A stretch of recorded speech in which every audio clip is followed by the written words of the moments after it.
Kambozo bongate pepla zonyo kwama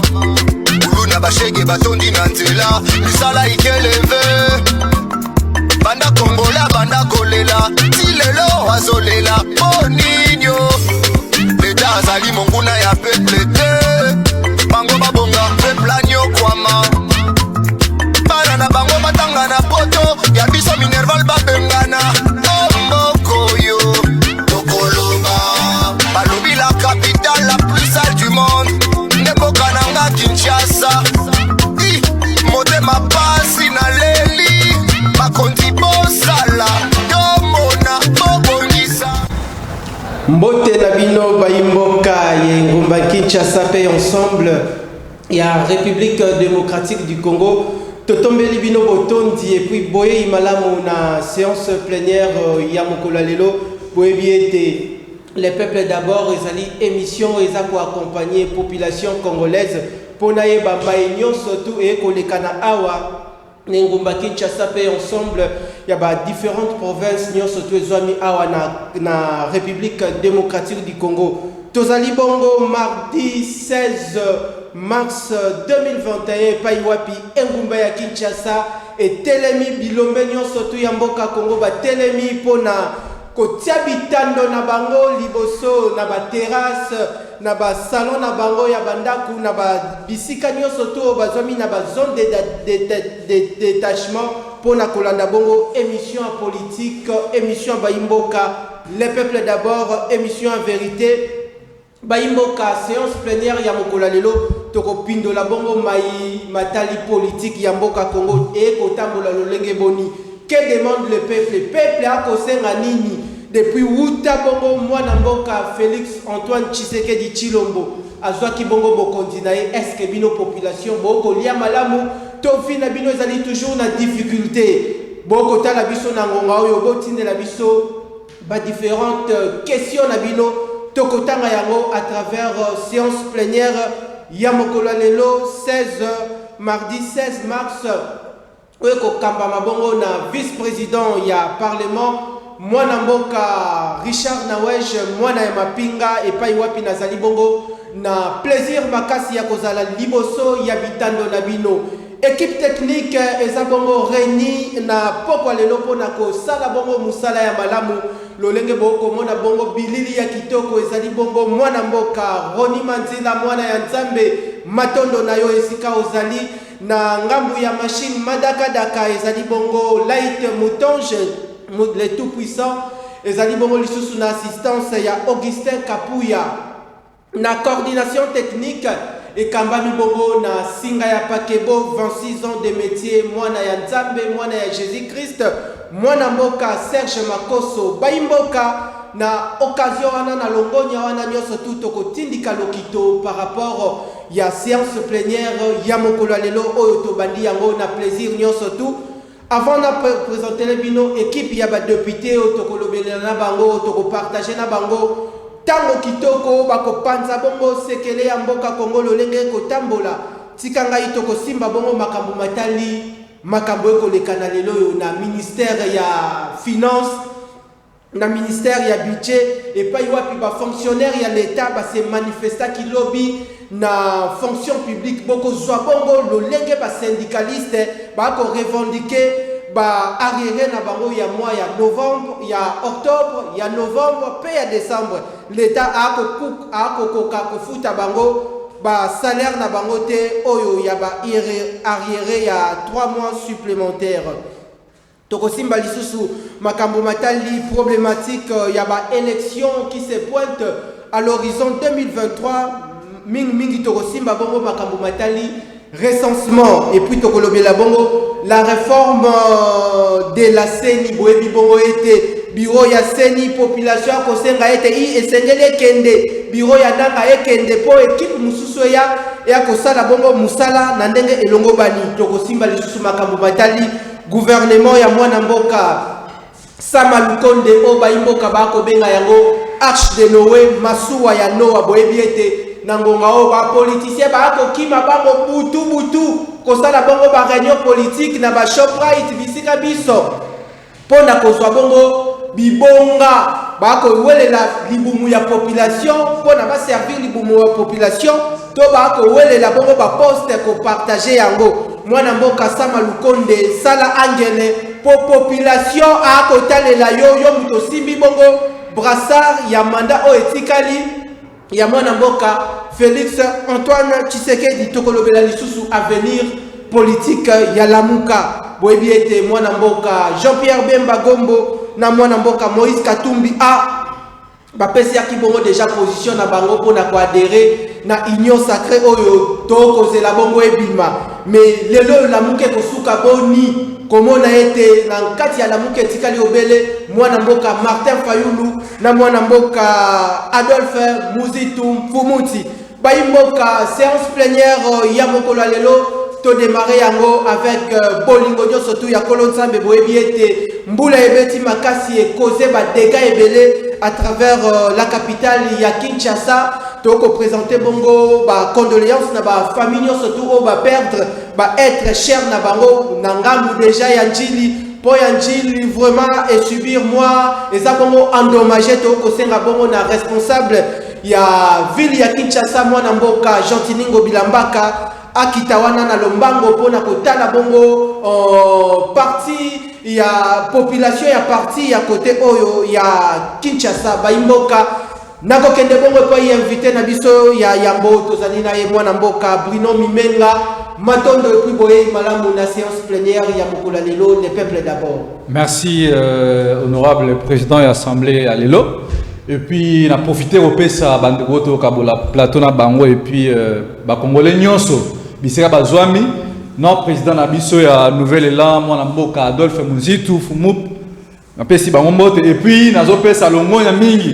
Nabandego, Oyo, Bazo Sala Moussala, et Zomo, Nanake, Baza, na pouvoir te, Lelo Oyo, Kichasa, et Komi, Nabosoto, Kichasa, Mboke, Baby, Jatiningo, Bilaolia, qui paie ma Kambaba Kinois, Yewano zobetaka ba billard lelo parci pala raye kabwani na bana mapela koto na monga fula kolobate na kisenso batu bakufi alors bino moko boza ba témoin bozo mona lolenge nini batu oyo ba yei non seulement pour na kobongisa mboka mais pour na kobebisa mboka ndeko na weje et puis to kabola makambo belé na poko lelo na bino na ndeko to sana na place matondo na yo honorable Bruno Mimenga na ko rappeler na baimboka o ba kotala séance plénière ya mokolo lelo ndeko Bruno Mimenga zali bongo communicateur na lingomba politique Nouvel Élan ya mwana mboka Adolphe Muzitu Mfumuti oyo topesi mbote sika ya azali et puis na CG Blanchard Mongomba toko kende bongo pa ya honorable ya mibale tozali na ye awa na parlement populaire et pas wapi ba mama bipupula ba kotala devant bitando na bango séance plénière ya mokolo lelo o ezako se déroulé bongo malamu mwana mboka Ilenda Kanu Orni ozali bongo président ya Union des ethnies du Congo pour le développement matondo et puis boye malamu matondo na yo messieurs les journalistes mwana mapinga matondo na bakongomani nyonso bakolanda biso na itandi nyonso ya République démocratique du Congo matondo na ba diaspora pe na présenter ba condoléances na ngai na batu nyonso ba kongomani o nyonso ba kufeli batu na journée ya lelo na mbula ya lelo elingi kolakisa ete l'état moyini l'état o nga na belelaka toujours l'état moyini ya peuple congolais batu o baya basala concurrence ya konyokola ya koboma peuple congolais omoni tala lelo to perdre lisusu bato bakongomani nyonso ba perdre batu boyamba ba condoléances na bino euti na kati ya parti na biso USCD Union des ethnies du Congo pour le développement. Bandeko balandi matondo na bino séance plénière to démarrer yango ba honorable bazali awa ba honorable population kota la bino soki ozui moi minutes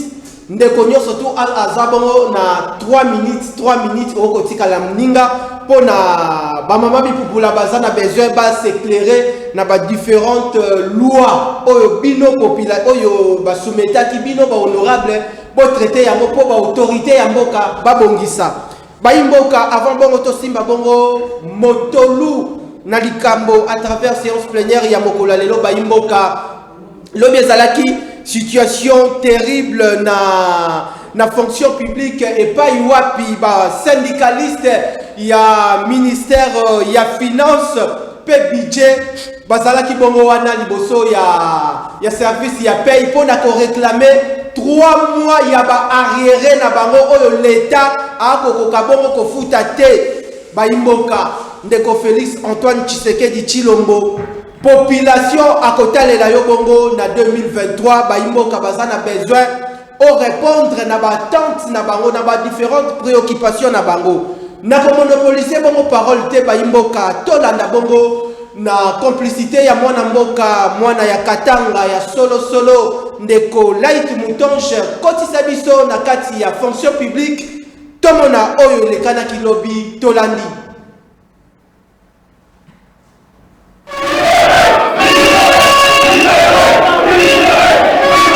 Sous un soleil accablant, une forte effervescence s'est observée dans la matinée de ce lundi 15 mars dans l'enceinte du bâtiment de la fonction publique avec un nombre incroyable des agents et fonctionnaires de l'État qui ont manifesté les mouvements de grève liés à certaines irrégularités salariales de 3 mois depuis le mois de novembre jusqu'à ce jour. Dans le même registre, vu le degré de mauvais traitements,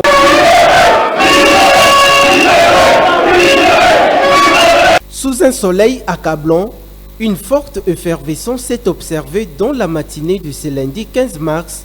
dans l'enceinte du bâtiment de la fonction publique avec un nombre incroyable des agents et fonctionnaires de l'État qui ont manifesté les mouvements de grève liés à certaines irrégularités salariales de 3 mois depuis le mois de novembre jusqu'à ce jour. Dans le même registre, vu le degré de mauvais traitement de ces personnels de l'administration publique de l'État,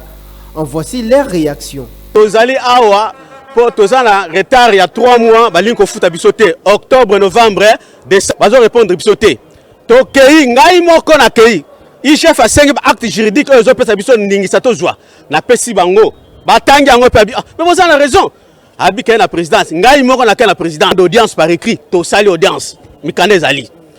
et réponse égalité en leur qualité de défenseurs des droits des travailleurs.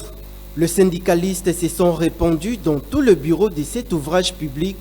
pour rendre effectifs ces mouvements de revendication jusqu'au bureau du secrétaire général des finances pour les sceller. En dépit de cette situation sociale, le président de la dynamique syndicale de finances, André Mabouisha Lumanisha, s'est livré devant ses camarades après avoir échangé avec l'équipe de la Banque centrale du Congo. Touti Banque centrale, nous venons de vérifier effectivement lettre et directeur du cabinet à chef de l'État est commis. Na minute yoyo, baza déjà co-traité dossier il y a 1 mois d'octobre pour na basa la compensation. Toyokani? Yango biso toyebisi bango boye parce que basengaki biso. Bomoni déjà document yango yo. To bandi ko travailler pour que bafuta bino. Alors to sengi na bino bokende bo fongola ba po. Biso toyebisi bango boye. O biso to fongola porte. Tolingi to mona message na téléphone. Soki toyoki ke message eye. Mutu na mutu kozongo na ye nde to kofongola porte officiellement. Ça c'est là porte kofongoma. Voilà. En définitive, il s'est dénoté que ces derniers continuent toujours ces mouvements de grève jusqu'à ce que leurs problèmes soient résolus. Enfin, les syndicalistes appellent le chef de l'État, Félix Antoine Tshisekedi Tshilombo, de prendre à bras le corps la gravité de leur situation car les conditions de vie de ces travailleurs continuent de s'empirer sous l'œil impuissant du pouvoir public.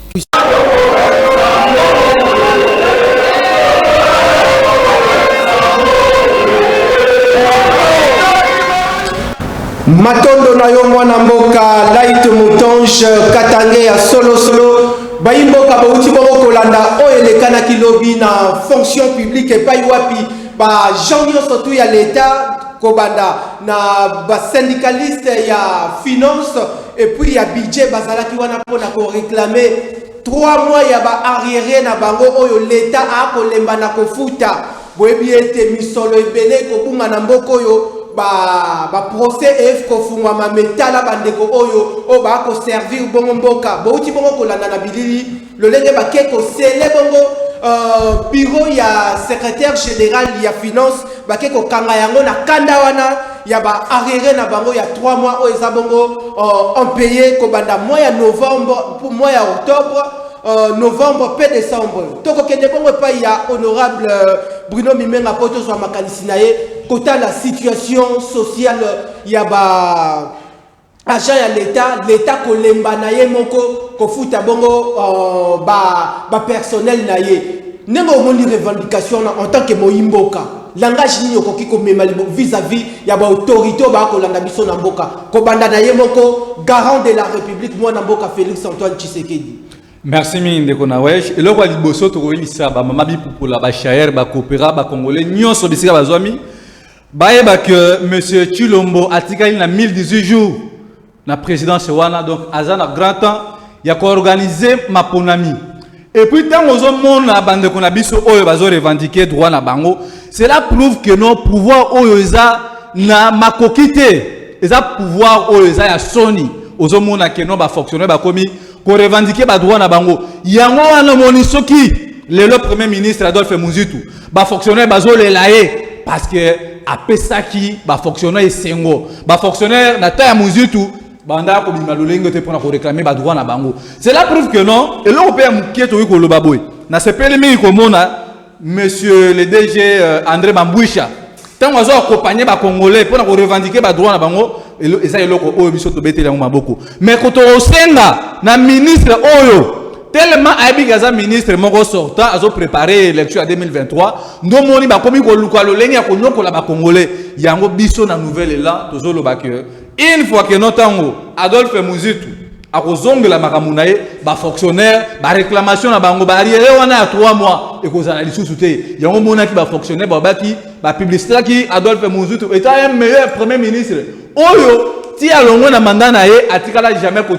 ko traiter ba fonctionnaire boy yango na eloko biso tozo senga yango wana cela prouve que non monsieur Chilombo tango ya za na présidence azo sala ba film ya novelas ko kabola ba frère na mama na ye mosi na ye première dame aye ba que non bato bazo sala musala butu moy bazana ba payer alors azo le banine ami pesi obena ba frère na présidence tala bato oyo loleng bazo traiter bango et puis non seulement ya ko futa bandeko ote ba ke ko revendiquer ba droit bango selon mobeko likonzi oyo pesi bango mais loko ko kamwa ezake bandeko oyo ba misusu lobi bakaki bango na la police tala lolenge la police ya monsieur Chilombo ezo traiter ba congolais juste pour na revendication na bango oyo jar nini ya peuple oyo yango wana biso na nouvelle là to lobby monsieur Chilombo azana grand temps ya koluka ko laver mémoire na ye ya koluka ko zongisa ba congolais na droit na bango. Nous avons cru que non dans le mal quelque chose de bon peut sortir mais eux loko biso to moni même moi si oyo ya moi si akitoko apesa ka loko azana ngo mais ce que l'UDPS nous a donné c'est juste l'incompétence vis-à-vis yango wana to kosenga na monsieur Chilombo pona honneur na ye et puis pona honneur ya UDPS na bitumba o baloba ba bunda butu moi pendant 39 ans ya démocratie ameka ko se retirer na scène ameka ko se retirer na scène politique parce que jusque là l'UDPS sur les compétences yango moni différence na biso nouvelle là na UDPS ça bango baza na amateurisme biso exactitude ya ba chiffre non intelligence ndezo kabola biso matondo na yo honorable Bruno Mimenga ba mama bipupula matondo po boko lembate déjà kokoma ba message boko benga biso parce que tozali en direct toko fungola bongo téléphone ya le peuple d'abord samedi oyo ezali rendez-vous ya makasi boyebi ete le peuple d'abord et le kanaka bongo mardi na 16h juste jeudi na 16h juste et puis samedi na 16h juste bino batu botala kango boyebi ba air nango déjà ya rediffusion toko kima mbangu bongo et pas ya honorable Ilenda Kanu Orni oyo ako représenter bongo ba Kongomani parce que ye ba benga kaye bongo na ngonga nyonso oyo ye moko ndenge alobaka ndeko to uti bongo ko landa bilili témoignage nini tote commentaire nini osali na yango koki ko sala et puis lelo yo kino lelo yo ba fonctionnaire ya l'état ba ko banda toujours ko continuer na ko souffrir au moment où l'état a ana misolo na ba caisse na ye pourquoi manque ya volonté ya modèle oyo. Oui, moi na mapinga Merci na yo moni likambo o nga déjà tolobela kango. Lelo bato tu bako benga partout bako benga nga prophète. Bako benga nga prophète pourquoi? Parce que zali makam o na lobaka yango déjà. Mukolo bako nomende ko chilombo nga na lobaka yango ete pasi ya ba Congolais nde ye. Lelo ba Congolais misus oyoyo ba chaki tembe lelo ba koma ko benga nga prophète pourquoi? Ba ko mona makambo yango ba résultat yango ya makambo tolobaki ete ndeko chilombo akoya pona ko nyoko la peuple congolais pourquoi? Pifo o peuple congolais mutu azali omoni nga lelo na mbenga ka mona musala ya peuple mais mutu ndeko chilombo ko yiko mbenga mona musala ya peuple te yazo mona nde peuple nde fo ba salela ye mais ngai nazali na mikitisa na ndima nazala mwana musala ya peuple yango tela tinete na 2023 USD tant tozoya pona ko changer ba don nyos tolobaka yango ete ndeko chilombo tolobaka yango te ba congolais boko perdre ba emploi tolobaka yango ete ba congolais boko banda ko futa mate tolobaka yango ete ba congolais dollar to ko changer yango au-delà de 350 000 francs congolais nyos tolobaka komi ko sala malelo oyo elingi ko lakisa soni pe mawa ya ndeko chilombo ndeko chilombo pa kozali mawa na yo ndeko ilenda tokati yo malobate mais comment na bandeko oyo bako réclamer bango ba rire na bango ya 3 mois ko banda mois ya novembre mois ya octobre novembre et décembre oyo l'état azali incapable ya kofuta yango au moment où ana misolo est-ce que zali bon manque ya volonté to ezali nini mais à la ligne où vont les choses ndengel bandeko ba se manifester parce que bazali na bandako bazali na ba famille bazali na bana résultat nini oyo ya malonga bandeko oyo bakoki kozela vis-à-vis ya l'état soki situation oyo ezali le plus tôt possible décanté. Résultat au bakongomani bakozela na ndeko chilombo bakozela yo be na 2023 partout okende babito okozela kaka na 2023 ya ona ko tali soke ezali mawana ye yango mo to pekisaka atika koloba le peuple d'abord na sepela soki na lobby ayo kaka depuis na pekisa atika koloba le peuple d'abord na sepela lelo batu bakoma koloba le ventre d'abord na pekisa le ventre d'abord c'est lobby noto yo moko kobongola yango c'est depuis na pekisa atika koloba le peuple ya ona biso te nyos na loba donc na pekisa bon makambo vaccin au moins te bayoki to bayokite nyos na pekisa bon makambo ya corona tant babandi première vague na tellement na fongola l'église na zone l'église fongwama avec force lundi nango bon bazong se ba classe oyo tant ba na deuxième vague na bi ba ko lukanga toujours na bitumba na deuxième vague na bon na yel sus na bitumba makasi na pekisi bon na lobango ete na Congo corona ko kozela te pe mukolo moko corona ekotaka na Congo te pe ba Congo ma ndeti wazali wana ba ebi yango bazonga kaka sima yango mo to koloba soni pe mawana bango tala ete le peuple d'abord le loba congolais 3 mois impayés et puis ndeko en général Kasongo je te redonne yebise ba policier na batika bandeko oyo bako o bakangi pourquoi bako réclamer ba droit na bango muto asala kasoka ko sala po bo futa jamais muta ko sala na suka sanza zwa lifuta te ezalaka te bo kanga bango pona nini déjà lobinga moko na osala descente na ba souci tuna tala soki bato na bazali wana toko bimisa bango parce que toko kena bango force par force ndet bango ndeng bango balinga kezala toke na bango ka bongo mbutu tina 2023 toko ebisa lisusu ndeko na biso Jean-Marc Kabuni na ndeko Augustin Kabuya pona ki déjà balobi que le premier objectif ya IDPS ezaki ba comme na pouvoir pe deuxième objectif na bango ezali ko demeurer na pouvoir éternellement papa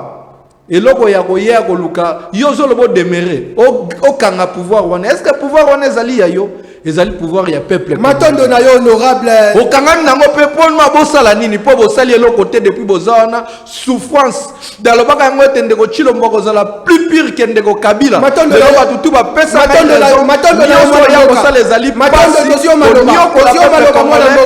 ba congolais ba ko perdre ezali soni pe mawana yo 32 elite ya lokuta yi matondo na yo matondo na yo 32 suki sibi matondo na yo mwana mboka matondo na yo ezali ba acte oyo tokoki kotolérer te mais lelo yo okolobelela liboso ya population oko éclairer opinion oyo akolanda biso ozali na kodebater na yo awa est-ce que yo ozali na ngambu ya opposition parce que bango kuna na ngambu ya lamuka bakoloba ete bazali côté ya résistance yo ozali côté nini nga nazali na ngambu ya opposition nga nazali parti ya opposition to bandi to 20 ans opposition on de ko Kabila benanga plusieurs fois na travailler na lobana ko travailler matondo yango ka ndeko ko benga ba pouvoir pour changer ba côté congolais a comment ko vivre heureux à se sentir kazali na ndaku na ye. Mais différence ni eza entre opposition na résistance. Bon, résistance sont des victorieux. On appelle ça à cours plusieurs fois. Mouto a gagné ma ponami en 2018. Nzakandekonabiso Martin Fayulu m'a dit avec 64%. Deuxième Zagi Chadar 18%. Troisième Ndeko Chilombo avec 8%. Talandanga ba ko bongo la mutazu 8% ba ko chaya komi mutaliboso. Yango moni ndeko yango moni bato ya lamuka bazali ko ba toujours bazali ba résistant. Donc sont des victorieux au ba ko réclamer victoire na bango. Donc c'est-à-dire bazali na bon droit na bango, bazali na nzela malamu ya ko réclamer victoire ko ya bango ba yibaki parce que to kai ko tika makambwane le kate yango mo na 2023 tonga na ko ya ntong na ko ya na 2023 na lobaki en kutu peuple congolais ko tika bino te on a ko senga peuple congolais en 2023 faut pesa nga plus de 75% pour na diriger mboka ona esengonios yo moni yango telatina ete a résistance fo ezala kaka yango nde ko sunga mboka na biso lobi ekende malamu ah bandeko makambo to komona na Kinshasa yemba na ndeko Lwambo to ebite soki ndeko makambo akoloba ezali ya solo to ezali ya solo te langage oyo nde bayi politique bayaka kokosa bongo population lelo akoluka lokasa to ebi ete ndeko inenda soki na 2023 soki population pesi lokasa soko kobongwana okokima bapel na yene mesana koyamba na 23h to ebite to ko poursuivre séance plénière. Tokosimba bongo makambo matali be élection baimboka boko mona été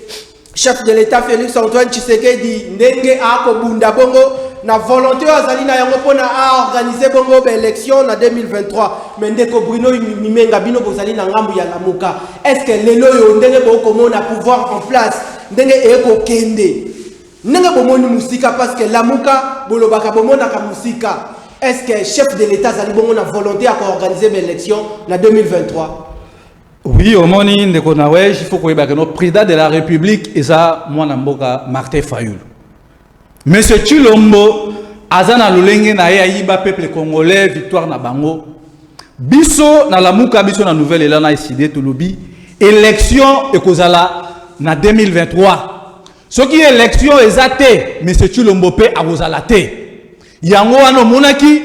point de conférence oyo tata mokonzi ya mboka na premier ministre Adolphe Muzitu basala ki na se passe pona ko éclairer pona ko pesa ba option lolenge nini oyo to kena maponami na makambu oyo lekanaki to lobaki que il faut ko dépolitiser seni ezala indépendante omoni yango wana ba point oyo zalaki très intéressant na point de conférence auto sala qui vendredi na se passe. Alors biso to lobi boy monsieur Chilombo na bande ko kabuya za ba confusion na ina kabul bazolo ba keno ko conditionner élection na recensement pour na biso eza priorité te o eza priorité na oyo eza élection parce que bon moni incompétence o IDP ça na kisi vis-à-vis lelo oyo kitasa ville mobimba na ndeko na waj peuple eza ko souffrir na kiseso po bandeko bazwa transport babimite lelo mbula oyo ndeko na wej yango wana biso na nouvelle la tolobi ndeko Chilombo avant ya ko organiser maponami il faut to kene na ba réforme institutionnelle to lingi teke no all dupe électoral o seulement qui na 2018 ezonga lisusu parce que peuple nena zawana Monsieur Chilombo ayeba keno azali susu na confiance ya peuple te parce que peuple oyo a vomir ndeko Chilombo ye na bandeko oyo ba travailler 18 ans ba ko zonga lisusu pona ko nyoko la peuple congolais voilà eloko oyo biso to lobaki vendredi na conférence au tata mokonzi ya mboka Martin Fayulu notre premier ministre Adolphe Muzitu to lobaki il faut ko kene na ba réforme wana ezala non seulement institutionnel mais il faut que nous na seni qu'on soit batu oyo bako kamba seni avec beaucoup d'indépendance tous soit acteurs oyo bako outre na classe politique te il faut batu oyo baza na bonne moralité pour na ko kamba seni yango wana moni biso tozo proposer plan de sortie de crise pour epesa sabiso nzela ya ko benana parce que plan de sortie ko ndeko Félix Antoine en compte plan de crise na bino ndeko na wej na yebisi crise ko za la bonne prise en compte na yebisi bino ndeko na wej kangango lelo ndeko Chilombo pour la mission en 2023 et ça juste formalité parce que Chilombo peuple a kobengana na esa autre forme parce que webi mukolo wana na lali na butu na zolota ndeko bitakwira na Chilombo bazoko ngaki ngabi na beleli peuple congolais et yei to bengani na Chilombo donc monsieur Chilombo atikali na 1018 jours donc ce qui élection exacté peuple a kobima na nzela et puis na Chilombo na Joseph Kabila peuple a kobengana bango parce que souffrance oyo na déjà peuple zo mona ndeko na wesh okoki ko comprendre te alors biso to lobi boy plan de sortie de crise wana yango ndeko pesa biso nzela pona kozwa bactère ya malamu lelo bomoni pouvoir ya illégitimité oyo bakambi nyonso baza illégitime envers le peuple baza redevable envers la population te ozomona bato bazokende na marche bazobengana bango bazotraite bango inhumain lokola ba vulgaire homme mais biso ntango tozozwa bokambi na biso okomona makambo oyo ekozala te il faut bato bayeba ke non Jatini Mobila abelelaki kisasa mobimba alata meme ndeko Chilombo nini nzungu na mutu kili bopeto mais lelo oyo po ya njili euti kobukana na rai kuna na mapela euti ko kabwana entre bana Petro Congo na miteni na kiseso ndeko na wesh eza soni kabundu na kabu ya baka mungu na bango bavanda bamona lolenge nini biso tango tozoya na 2023 wana merci wana tokoki ko permettre te matondo na yo ero koloba liboso ba mama bipupula zala bongo na respect vis-à-vis na bango parce que séance plénière ya mokolo lelo et ko talama liboso ya ba milliers de Congolais ko banda boyebi ete Kinactu Télévision comme votre partenaire d'excellence tozali bongo présentement dans les réseaux sociaux sur TNT en clair et puis sur le bouquet Bluesat Canal 49 Baimbo Katoko pour poursuivre séance plénière ya mokolo lelo mwana mboka ilenda lelo yo ndenge okotala na vision d'aigle hein na vision d'aigle ndenge bino bokotala na ngambu ya lingomba politique na bino est-ce que baimboka o bakotala biso baza na assurance wana kebe maponomi kozala bongo na 2023 et puis s'il faut kokende na maponomi yango esengeli to kende nanu na ba recensement identification parce que balobaka on dirait baimboka bakoloba ete carte d'électeur ezali bongo pe carte d'identité te isengeli na congolais surtout azwa bongo carte na est-ce que oko croire bongo na recensement yango ezali meilleure manière ya kobaliser chemin ya élection ya 2023 ndeko na waji mwana mapinga tango koloba est-ce que eniko loba oko chaba doute kuna na ndako e place ba kongomani bazali ba kotala balingi même babamba mabanga na TV ya ekotela yo bakongomani metango kocha est-ce que siko na 2023 ngana osa passation na pour nande donc est-ce que pona lutokomi est-ce que te to na 2023 dans hôtel soke au-delà de 2023 ngande na kozala mokonzi ya mboka o na osa passation de pouvoir nande ko Chilombo c'est-à-dire na ndenga ya mapona mi Félix Antoine Tshisekedi na yango na tango kocha est-ce que bakongomani bakotuna est-ce que wana me olingi to nazwa pouvoir wana ndenga nzoka ngana kozwa pouvoir wana na ndenge ya maponami na ndenge peuple congolais pesa nga pifo pone au-delà de 2023 na budget à 250 milliards de dollars chaque année tu vas mobiliser 50 milliards de dollars par jour na ye ko bakisana eloko oyo onde kona biso na conférence o la muka basalaki ya dépolitisation ya CENI en tout cas zele eloko moko ya malamu pourquoi bayi politique tolongwa na kati ya CENI totika CENI na maboko ya société civile ngai de tant que président futur président de la République démocratique du Congo, peut président à partir USCD, Union des ethnies du Congo, pour le développement. Na maponami o ezeli ko ya 2023 na sengi pe loko o nga na bakisi yango moni eloko oyo la muka basali et comme ko senga siko ba mayele boya bo bakisa pe ya bino ndeko Chilombo yo bakisi yo talanga siko na ko bakisa ngai na ko senga ete bolongo la sei électoral c'est électoral wana ngo sali ete batu misusu o ba kena parlement o ba député ba voter kité o ba congomani ba voter kité pour na nini pour partir na bango éteindre sei au mona ba électoral va changer en autre oui mais ce qu'on l'a dit conférence ya la muka bezo senga loi électorale faut ba changer yango balongo la biso sei pour za na ba misusu ba okende pe ba indépendant mutu wana ki indépendant tango chile makambo sei au mona teke bo casser ba to indépendant mutu misusu ya ki pa zui na kaka deux voix ya pamba Pour une partie, nous avons un essai Moutouana qui est dans le Parlement. Est-ce que Moutouana, à cause de la redevable vis-à-vis du peuple congolais? Non. Mais quand nous pouvons éclairer la population, parce que jusque-là, on dirait population s'éclairer. Est-ce que l'élection est bon en 2023? Est-ce que Sengeli, avant que nous ayons une élection, et Sengeli, Ndeko Félix Antoine Tshisekedi Tshilombo a organisé opération et un recensement pour les Congolais, surtout à Zalabongo. Nakoya et place ouana, Nakoya Ndeko lobby déjà Kalaming teno banda ba descendre sur terrain pour sensibiliser le peuple congolais ko talisa bango ete nani oyo ko pesa voix na ye. Nani tina ya parce que ba lobby électeur ya mabe égal pe candidat ya mabe. Moto ko pesa voix na yo ko pesa ka papio 1000 fois papio polo yango ta tina ete biso to telemina makam oba pesio mbongo lia to lo ba ete mbongo wana wita ke sika ya mabe ndeko nanga to lia ka to zanga 1000 francs te so yi muta ya pesio mbongo zo mbongo wana kate yango yebise to ko poussa dans la question voter mutu oyo yebi ete akokende po kende conseil la yo okende pas représenter message est comme ndeko okende pas défendre siko te o moni ya on a biso te o banda ba descente ya ngona sensibilisation ya solo ko sensibiliser peuple na biso ko talisa peuple na biso nani o ya ko iko voter to yena makambu ya recensement to yebi parce que ngana mieux informé que les kabango na yebi déjà makamna bango ça ba ngba cautionner makambu ya ba banya Rwanda auto beng ba banya mulenge balingi ba recenser ba banya mulenge ba kota peka na kati ba congolais yango biso to bi recensement ezalité soki to ko banda recensement ba banya Rwanda ça na mabe depuis Kabila bino population boko boya yango na ko yana tali na recensement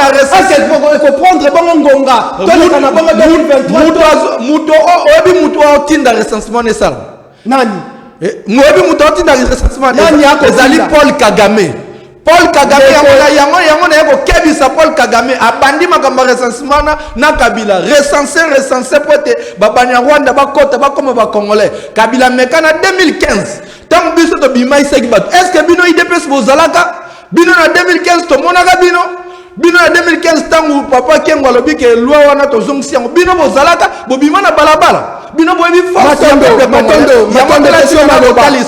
Paul Kagame et place ozali to kebisi yo keba to ebi yonde mtoko tinda bango baloba makamba matondo tosio maloba recensement tosio maloba mboka banya Rwanda o babengi babanya mulengi bakoma to reconnaître bango légitimement ba Congolais tandis que to ebi baza ba Rwandais ya to lobi tozali ko kende d'ailleurs biso to 5 tozana espère na biso to tinda bon ba kiti sur le terrain ba biso pona ko sala recensement et ozo biso 4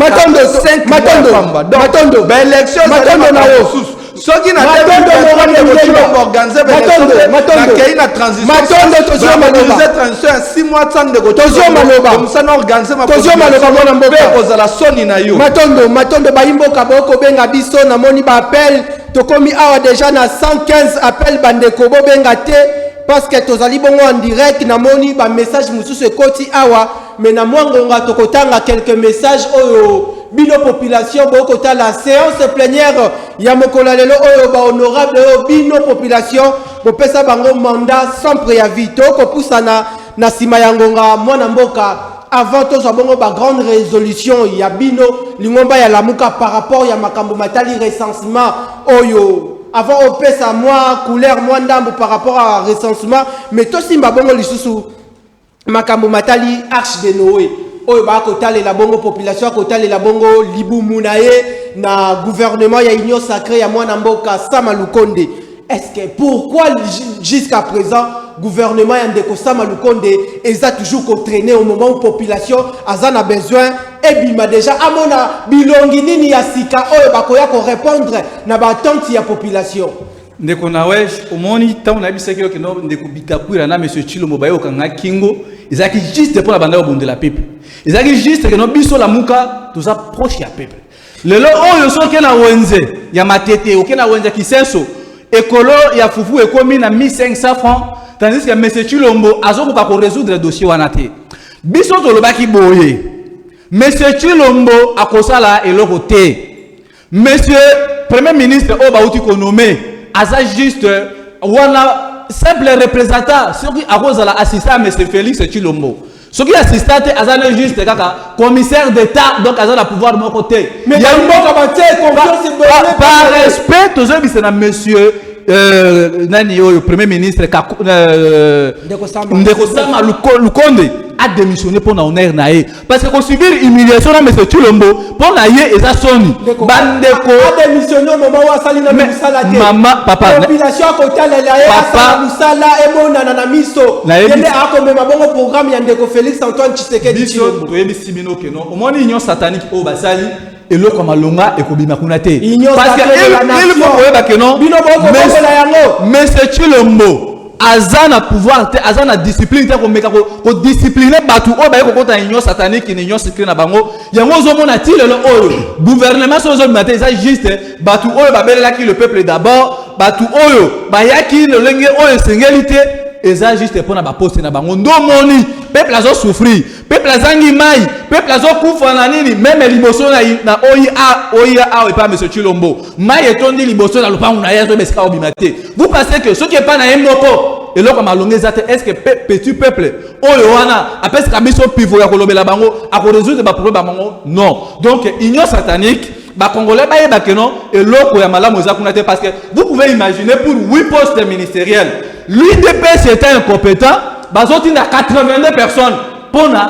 oui siège est-ce que vous trouvez que non est-ce que ça n'est pas comme la population les gens sont sérieux ce qui réellement ba qui pour na travailler pour na peuple ba ngi batino au moins même 10 personnes alors 82 personnes bande ko congolais ba mama bi pour la mama wenze bana kisenso bana masina bana munga fula boye ba que non soki botelemite na 2023 ko tia mondelo pona monsieur Chilombo boko toko subir na biso na bino humiliation oh même à 18 ça la ki malamu yango wan mon biso na nouvelle là tout ça na exactitude de la chiffre parce que tant on nouvelle là à récupérer pouvoir na parce que vous avez juste élection ya 2023 ndeko na wesh ba mama ba papa boko nganda ku et cause la juste formalité pourquoi parce que l'UDPS a montré son compétence indésirable mutu apesa ka eloko azanango mais biso na bino to moni incompétence mais pas le gouvernement union satanique les Congolais doivent savoir que non union sacrée de la nation mwana moka union satanique eloko maloe communauté quand vous dites que non biso na lamuka to bengana ndeko Jean Pierre Bemba non ndeko Jean Pierre Bemba ba Congolais ba kanga eloko oyo ndeko Jean Pierre Bemba alandi côté ma ezotola abosani lit oyo ya bundani pona peuple mais azali badaki ko tsamisolo na kati ya lamuka o bino na ngambo ya lamuka bokoki ko ignorer en liboso ya population excellence Martin Fayulu premier ministre Adolphe Muzitu atikali ko bengana nande ko Jean Pierre Bemba te nande ko Moïse Katumbi boko changer langage lelo lamuka ezalaka na président o basalaka basali premier président babengi bango moko lobi ke non nazana gemena nazo na okata bilanga ambila babengi yo mosusu abitenga na côté na biso kuna réseau zalaka te babengi si ba réunion bandeko wana ba été simato mona bandeko na malette ba ke ne pas monsieur Tshisekedi cela veut dire que non ces gens là baza ba modèle te pour na biso yango zo mona na 2023 peuple eko sanctionner bango parce que lamuka eko tikalate que no vanda bongo pour na intérêt peuple yango moni excellence Martin Fayulu le président de la République le véritable élu to zawana pour na peuple bandeko balandi bi chop chop au moins humiliation ba subir non seulement il a Chilombo mais elle a tina mwana mboka Jean Pierre Bemba nande ko Moïse Katumbi biso to zana résistance pacifique parce que peuple ba ibaki bango o ezali mais Jatini Ngobila amoni lolenga bengani ba mama na wenze ba mama basa conscient matondo na yo eza mawa passe matondo toko tika likambu o te tozo maloba eloko moko ya pauvre père elinga na ngonga oyo pendant que okoloba o matisiki ba imboka mafuta à travers ba message on a kozwa eloko ya koko père ye nakende pa ya honorable Ilenda ndeko Ilenda lelo ba imboka ba kozela bongo gouvernement ya ndeko Sama Lukonde oyo esengeli répondre na ba attente ya population est-ce que population wana lelo yo ba salaire na ye ko futa mamalamu te kolala na ye ya pasi akokende bongo kozwa ndaku bayer akosenga bongo 10 mois oyo l'état depuis a prometa bongo population bandako ekokita bongo à 3 mois ti lelo ekosalema te est-ce que ndeko Sama Lukonde akomema bongo défi oyo esengeli a relever vis-à-vis ya population parce que bakroyaki na mwana mboka Sylvestre Ilunga Ilukamba te nini population akoki kozela ya motuya epai ya ndeko Sama Lukonde na Union Sacrée. Écoutez mwana mboka na wedge omoni likambu ya ba mama ya Zando ezali likambu yozalaka ozali journaliste moko ya makasi ya likambu fo simba yango ba mama ya Zando bakolela yango nga toyebisi ba mama ya Zando na programme na biso ya demi-temps na comme président de la République na 2023 tozali na programme o tozali ko benga ezali ndoto ezali réalité tokotonga ba construction ba marché moderne na chaque commune. Donc chaque commune ekozala na ba grand Zando na ngwa minene oyo bando kangwa na porte Zando wana ekozala monene ndenge stade de Marty bomona kango ezala Zando moko o mama oyena mwana na yo soko na mwana na yo la crèche ekozala wana. Donc au monde na 2023 tant na kokoma mokonzi to wana construction ya ba hôpitaux na chaque commune ya ville à Kinshasa to construire ba hôpitaux ba hôpitaux ya minene oyo kozala hôpital wana kozala ndenge moko na hôpital à cinquantenaire. Au monde on a hôpital à cinquantenaire wana na munene na nyonso ba bâtiment nyonso na to tonga on a chaque commune Poussana na motuna na biso. Et puis ba soin e kozala ya offert. Mais des sociétés na to comme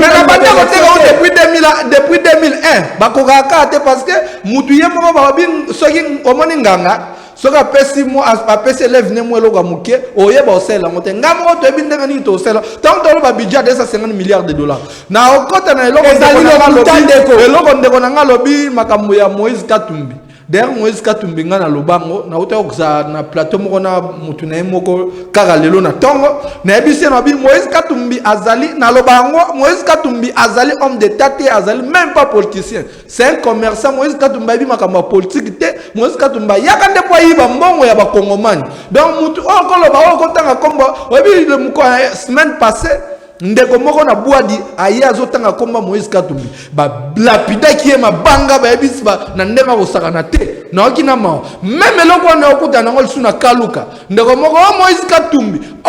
ba lapida su ndeko na mabanga moni ke linyo l'accepte ba lokola ba ndeko Moïse Katumbi baza ba ko tanga kombo na bango te usana na motuna en tout cas pona gouvernement ya ndeko Sama nini epai ya ndeko Ilunga ndeko Sama Lukonde. Pour le gouvernement de Sama, ezali gouvernement ezali libungu tulu. Donc ba Kongomani bazali ne loko ba koyi kozelate. Na no biso ko ba ezali libungu tulu. Yango na lobite na kati ya gouvernement na déjà na ko mona mutu lokola la mère Mende. Talaka na kati ya gouvernement donc na ko mona ba diable nyonso ba bebisaki pendant 18 ans na ko mona ba ngwana. Donc gouvernement na ekoya pona ko na ko banga kutu. Koya gouvernement na bazali ko yende ko yiba lisusu mosolo ya leta otikalaki na kesi ya leta pena ko banga ndeko Sam basala 6 mois ba bengana parce que tito comme na 2023 bokanga mission o ndeko Chilombo ako tambola tana 4 premières ndeko Ilenda. Donc c'est-à-dire gouvernement na ekoya ko sala elo côté pondenge information na kikutu ndeko Chilombo a rejeté gouvernement ndeko Ilenda ndeko Ilenda yokana nu motuna ndeko eloko ya pauvre père et mwana mboka bayimboka bako tala biso bako zele eloko yo au moment où gouvernement ya ndeko Sama Lukonde ebimi et répondre na ba attente ya population te parce que Sylvestre Ilunga Ilukamba azalaki bongo akize azali bongo faible akoki ko répondre na ba attente ya population te ba décision ni population akoki ko zwa soki ba moni makambo malonga te vis-à-vis ya gouvernement ya Union Sacrée. Gouvernement non bana vision nini soko tuni bango vision nini vision Union Sacrée zani eza vision eza nini eza Chilombo tani Kabila Chilombo vision donc on moni ke bat bako tepa ya on a ko loba ete na 2023 na ko ya omoninga nazoloba yango ke ndeko Chilombo faza na 2023 atala ndenge mutu ayibi musala ndenge na ko sala atala ndenge na ko parce que même batu omoni minute nde to kolowe bat bana kabia ka monga ba uti ko benga ngalobi na butu derrière moi na ngakutu Joël Ilenda kam na pesi mbote apasa moi na lobi papa mais ndenge nini ti baba na ko bengo de 6h à 6h pona ni bat benga na kabia ka monga ba lobi ba ko souffrir na ko lia ba ko lia te telati na te biso to koloba ndeko Chilombo matondo na yo matondo na yo mwana mboka travailler ebike yoka eloko ya motu ezali ndeko Chilombo alobi ete akokomisa ba Congolais ba millionnaire oyebi yango ba millionnaire wana nga tuni me mutu oyo pesi bango musala te na machine na a créé My God rêve. Oh, yem tenango. Le lo ba kon na kita na biese escroquerie ba congolais bolanda ngote. Wala biese président lo ba ki comme ça soit millionnaire. Mais na wuti kuna na kiti kuna My God rêve ba escroquer ba mbongo. Yango na bosenga na batutu ba escroquer no ba mbongo rêve. Bolanda mutu ba escroquer bino mbongo. Botika ko benga ngai bolanda mutu ba ki comme ça no ba millionnaire. Ba comme ça comme ça ba congolais à partir ya kosala nde bakozwa mbongo oyo bakokoma na misala bakomisaka bakongolais bamillionnaire lelo tala okomisi bango bamisérable soni mpe matondo na yo bayimboka bokotala séance plénière ya mokolo lelo to kotambola bongo nsima ya ngonga ndeko auti bongo koloba makambo ya My God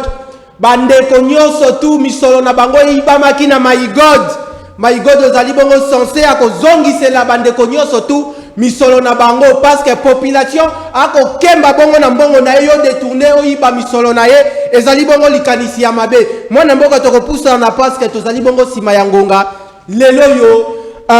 lamuka lolenge nini bino boko mibongama parce que tomoni kaka dio ya mwana mboka Adolphe Muzitu na mwana mboka Martin Fayulu o mikolo ba lingani makasi lokola mosi na mobali to koyeba te soki chance nini o population azali ko accorder bango est-ce que avant to koma 2023 bakokabwana to bakokabwana te.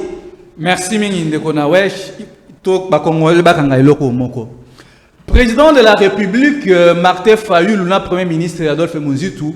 baza juste ba serviteur ya peuple congolais. Ce qu'on a juste que là baza uni parce que peuple wana aza simana bango. Kolo baki ko kabwana ya tata mokonzi mana mboka Martin Fayulu na premier ministre Adolphe Muzitu pona biso eza na image eza kutu na idée na biso te. Biso toza na besoin peuple congolais a retrouvé sourire na ye o Chilombo. Na kanambe na babitakwira na balambert mende ba ko yiba bango eloko peuple congolais aza nango yango wana. Lamuka eza wana état d'esprit, lamuka eza pona peuple. Preuve en est que no bino moko bozomo na jusqu'à preuve du contraire Jean-Pierre Bemba kokende na ye na union satanique na mwana mboka Moïse Katumbi ezaki non événement pona biso parce que peuple style oyo aza sima nouvelle là événement o bino boko minela ndeko Katumbi a financé lamuka ndeko Bemba ko financer lamuka lelo na campagne soki campagne lelo yo bino ndeko Martin Fayulu na ndeko Adolphe Muzitu bako circuler l'ensemble de RDC lo lenge boni na yebi sibilo peuple o aza souverain yende muto ko faire circuler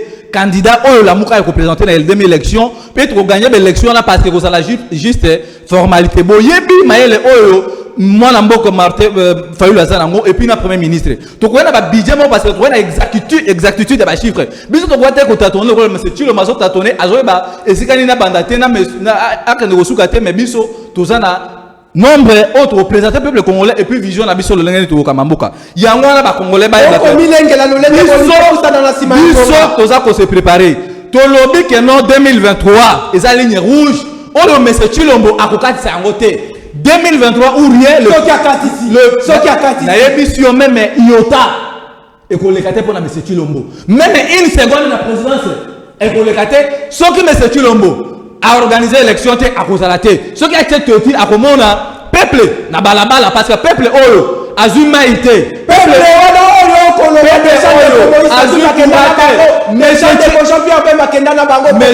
monsieur Chilombo ayeko bo médication ya bana monsieur Chilombo ayeko yiba ba congolais mbongo apesi bango gratuité pour la population oyo bo plus de 145 promesses irréalisables. Je viendrai habiter avec vous les gens de Goma. Bientôt na kopesa bino ba carte biométrique. La police n'a qu'à kokolatia bango foko transport. Donc monsieur Chilombo a un bilan vraiment très ridicule. Monsieur Mukebai akeba na biloba banaye parce que biso tango to koya na assemblée provinciale et ça juste quoi pour ça la nettoyage et ça juste pour ko mona ba busoto o ba Mukebai ba zo sala telelo oyo o mona bisika suki akendaki kolanda matondo liloba suki ezabwe ba mama bipupola ba ndeko ba coopéra bon moni le lenge ville combien propre bon moni la sécurité par-ci par-là mais c'est tout le moiso ko contrôler mboka te parce que akotaki na fenêtre akotaki na le lenge sécurité yango wana tozo bisabino bande ko ya Port-au-France to mona ki sidena nouvelle land ba bongami déjà na ba manifestation oyo ko za kafu et ça juste ndeko Chilombo a se préparer pour za na mbangu yango na bino ba kinwa bomoni lolenge mboke commisalité bolukaki ya kolia est-ce que bozu yango Chilombo aye juste comme médication madesu na wenze et mati misala ezate aye ko escroquer bino Matondo na yo honorable to comme la souka yango Matondo 2023 Matondo parce que Matondo population à cause de la population nanga na kogo pesa bango numéro na ngeza plus 243 81 11 702 o nyonso akoki kobenga kokoma pona koyeba makambo oyo ezoleka na Congo yango Matondo na yo toko zela carte bokobeta bongo na 2023 pona bo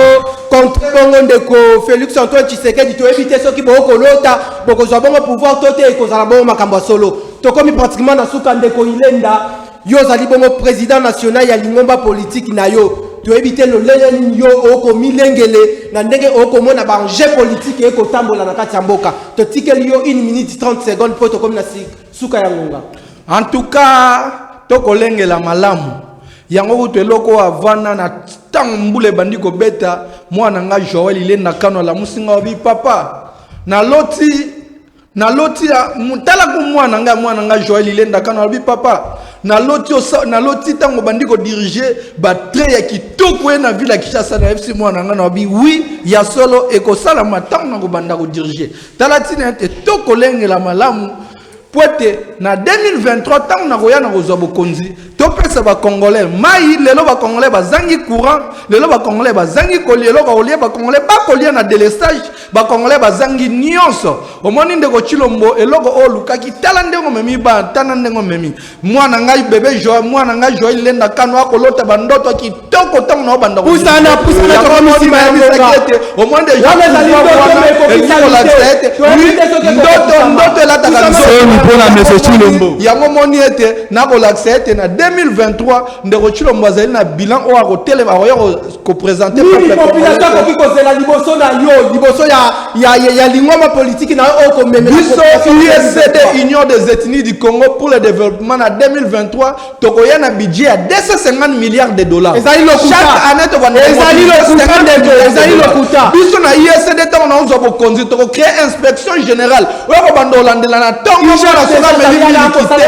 inspection oyo bando kolandela kaka mama na tongo soki mwana meli 1000 kilo te bakangio papa na 12 heures soki mwana lie soki bozalaka misatu na ndaku bozana droit ya 3 soso soki bozali misatu na ndaku toyebi ke bolambi soso moko bakoya bakangi bino comme ça batuni pona ni bolambi soso moko soki basoda na kati ya kaba ozana droit ya kolia soso mobimba policier ozana droit ya kolia soso mobimba tala tina ete tant tozuya na ozo bokonzi na 2023 ba professeur à l'université va aux élanga pour afutama $15,000 ba enseignant va aux élanga pour afutama $1,500 et puis ba militaire va aux élanga pour te afutama $500 tala makambo on a ko ya ko changer tant on a ko zobo deko il est dans na bana beni ba uti ko bana na bisi bana beni semaine prochaine na kozala wana bino na beni comme ça na yeba nini o makambo o bo bisi nganga mo na vivre en live donc c'est-à-dire ngaye onde les soldats il y a peuple congolais moi na musala ya peuple congolais au peuple congolais à cause de la Matondo 23 na changer vie ya Matondo nzambe abatela ba congolais nyonso sika bozali pe abatela équipe technique mobimba oyo ko sala ete message koma na baimboka na biso pe ba diaspora tozela toujours totele manga tozela vigilant pour être ceux qui to lali et là on a boyaka to la Matondo 2015 na 2023 pe e ya pour comme sanga président na zo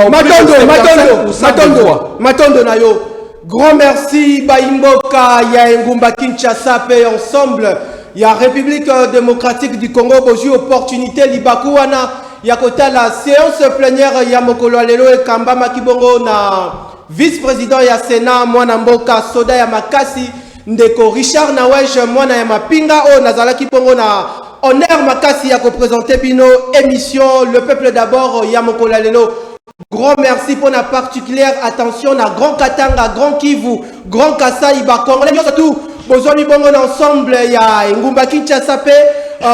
meilleure fête, il y a moi de la femme, na ba maman surtout, ba maman basi ya ba soda, basi ya ba policier, Matondo na bino pe ba fonctionnaire surtout, il y a l'état oyo ba kota la bongo émission. Ya mokolo lelo o batali bongo émission mokolo lelo Grand merci l'équipe technique, Mwana Yanzambe, Roni Mandila, le grand Katangé intelligent, Light Moutonge, assistance, il y a Augustin Kapouya, Nabo Sanité, la grande équipe, il y a partenaire d'excellence Kinactu Télévision, Bongo, le défenseur de la République, Aigle, l'homme qui fait face à la conjoncture économique, Mwanamboka, André Mabouisha, Lumanisha, Oyatsebongo, Kinactu Télévision, pour accompagner bongo population Yengumba Kinshasa, paix ensemble, il y a République démocratique du Congo. Merci également Nasingaya Pakebo, Serge Makoso, 26 ans de métier, Tokutani Bongo jeudi à partir il y a 16h pour un nouveau numéro, il y a séance plénière Parlement populaire, le peuple d'abord, Matondo Nabino Baimbo.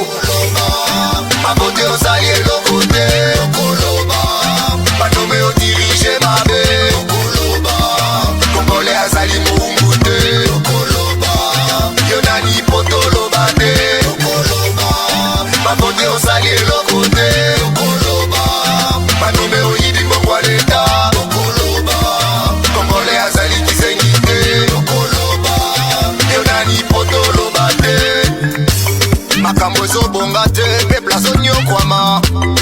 Uluna bashege batondi na nzela, misala ikele